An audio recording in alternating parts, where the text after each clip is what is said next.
The U.S. Defense Secretary says the old order in the Middle East is disappearing, although it's still not clear what will replace it. Chuck Hagel stressed the conflict in Syria is becoming increasingly more sectarian and extremist, with the country's collapse now more real than ever. But while some U.S. lawmakers make fresh calls for military intervention, Washington's taken a backseat, as Gainet Chikan now explains. After the administration all but accused the Assad government of having used chemical weapons, Vice President Joe Biden now says, quote, "We don't know for certain whether they were used by some of the opposition, including the radicals who have aligned themselves with al-Qaeda." This is probably the first time we hear someone in the administration talk about the possibility that the rebels may have used chemical weapons. Just a few days ago, the White House press secretary was responding to the findings of the UN human rights investigation, which said sarin nerve gas may have been used by the rebels in Syria, and he basically brushed off the report, saying it's, quote, "highly likely that Assad forces were behind it." That has also been the narrative perpetuated in the media. Last week, Chuck Hagel said the administration is considering arming the opposition. Also this week, a bill was introduced in the Senate that would authorize exactly that.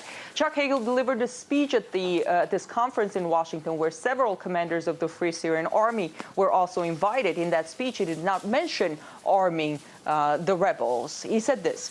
Secretary Kerry and Russian Foreign Minister Lavrov announced they will seek to convene an international conference with representatives of the Syrian government and the opposition to determine how to implement a political transition in Syria. Using the full range of tools, the United States will continue to work toward achieving our goal of ending the violence and helping the Syrian people transition to a post-Assad authority. So we see there is a buildup of hope for this conference, which will presumably take place sometime at the end of May. Both Washington and Moscow said they're working on it. But as far as the Syrian opposition, so far they have not clearly come out in favor of a political solution. Also, it's not clear how the idea of a political solution, something that Washington says it wants to achieve, can coexist with the idea of flooding the conflict with more weapons. Because when you give them arms, the message is go fight. The message is not stop fighting.